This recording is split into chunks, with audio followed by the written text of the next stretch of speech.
ever came in contact with these 10 VR user stereotypes? If so, you may be entitled to compensation to up to $1. Don't wait. Call the number on your screen that's going to flash out on your screen in 5, 4, 3, 2, 1. There it is. Got that? Great. And...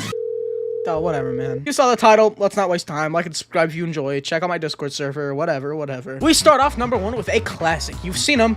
You've definitely heard him. The Squeaker. These little guys roam the halls of the VR dormitory, filling most games you know of. Pavlov, Gorilla Tag. VR chat squeakers are actually becoming a bit of a dying breed. Not that you can't find them, but I've noticed a good lack of them as of recent. Squeakers, despite all the shit they, well, understandably get, are some of the more innocent people on this list. What defines a squeaker exactly? Let me sum it up on a painfully simple way.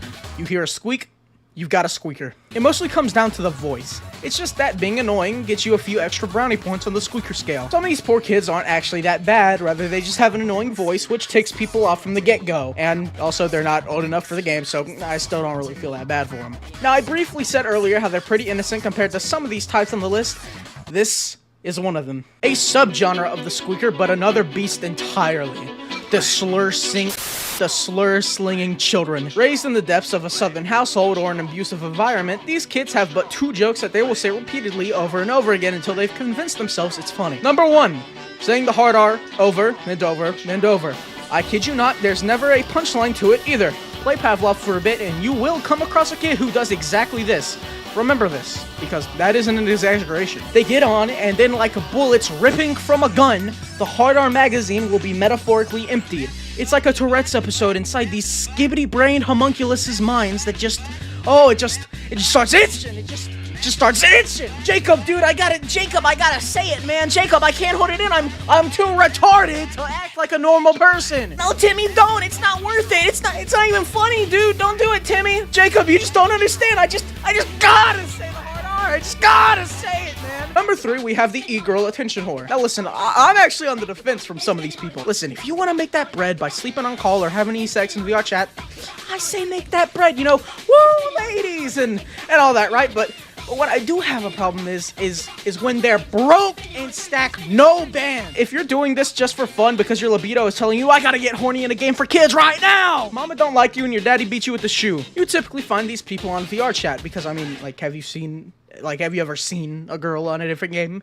If your answer is yes, that's a dude! But in all seriousness, if you want to get down and dirty, it's not my place to judge. Just do it in a private world. But when I see these freakishly long nipple bitches in these made-for-kids server with pussy lips bigger than EDP's fat rolls, bitch, you need therapy. Number 4, the e-boy. Basically, take the over-exaggerated feminine qualities of the e-girl and have the same here, only now with over-exaggerated masculine qualities of a guy. What does this get you? Oh yeah, I got a big penis. I got a big I got a really deep voice because I'm the e-boy. I'm so cool. Have I told you how big my dick is? It's 9 inches long and 5 feet wide. Number 5 is more wholesome. The old guy. He's probably not here to stay. He probably was handed a headset from his grandson with Richie's Plink experience on it. He might try out a few games, but realistically, his grandson wanted him to try out some stuff. That, or he's looking at VR porn, but let's roll it back. I don't see the old guy much because he probably wasn't put on VR to play online games, more so experience games. Beat Saber, Half-Life Alyx, Richie's Plink experience, but speaking of which, Grandpa, it's not real, Grandpa, don't jump, Grandpa, stop! Number 6 is the guy who plays exclusively shooters. He's on your typical games, Contractors, Veil, Pavlov, but he's got one goal.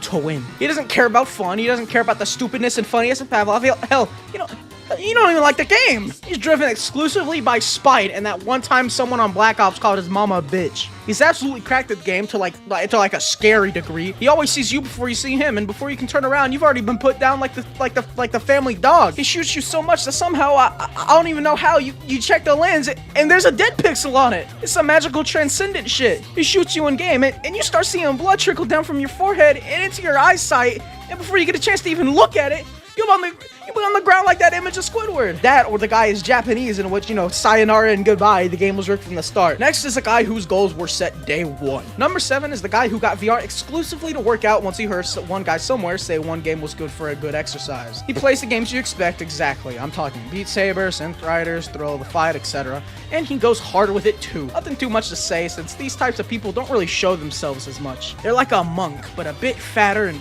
probably with some worse morals. But At least they aren't as fat as this next type of person we have to talk about, the vrchat mirror dwellers. These people get on vrchat to do one thing: rot away and look at their virtual avatar in a mirror and fantasize about actually looking like that instead of making actual strides in their life to look like that. Shape up, ladies! Men up, men! Stop looking in that damn mirror all day and work out. Do some push-ups, hit some reps, do some cardio. You look like a slob, maggot. If you put your mind to it, you can actually look like a beautiful anime girl goddess. But then there's the people who are in shape and actually look good and be standing in front of these mirrors like they watching Jangling Keys. Bitch, you look fine. Get out there and start catcalling. Or better yet, get a job! Number 9 is an upgrade of a previous one. What if a slur-slinging child grew up but didn't change? That's where the 17-year-old Leafy is here type beat people come along. There's not too much to say here. It's everything I said about the slur children, but more. Since they're a bit grown up, they have often been seen using other words besides just a hard R.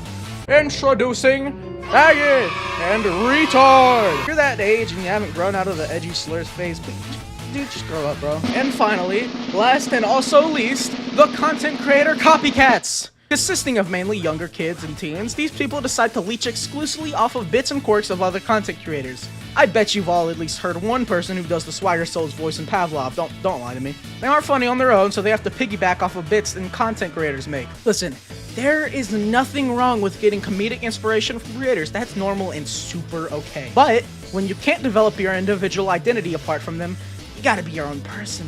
And since we're at the end of the video, by the way, leave a damn comment or something if you're here at this point. I'm gonna give you all a lore dump. Back in around 2020, there was this kind of pre-Stan era of Minecraft YouTubers. There was this one community called Translator Twitter, in which were gimmick accounts dedicated to replying to J-Schlatt tweets in different languages, gimmicks, etc. I was actually a part of it. I was Schlatt and angry or something like that. Anyways, that's not really important. As you could probably tell, that whole shebang fell apart pretty quickly, and everybody who remained in it were toxic pedophiles and weirdos. Shocker. The crazy part is, 4 years later, there's some remaining people trying to constantly keep the gimmick or not letting go by not forgetting about the past. The few people that left, though, who actually developed their own identities, are way happier now. I think I only know about one, but they're super chill and we're mutuals on Twitter. Barely talk, but I at least know somebody else made it out alive. What I'm trying to say is, it's okay to get inspiration from people, but don't make their personality yours. Develop your own identity and you will feel free. I have no idea why I went on that weird side tangent, but hey, I did. If you made it here to the end of the video, check out some other videos, I'm sure they won't disappoint, and check out the Discord server link in the description. I'll see you all next time, which will probably be soon, so see ya.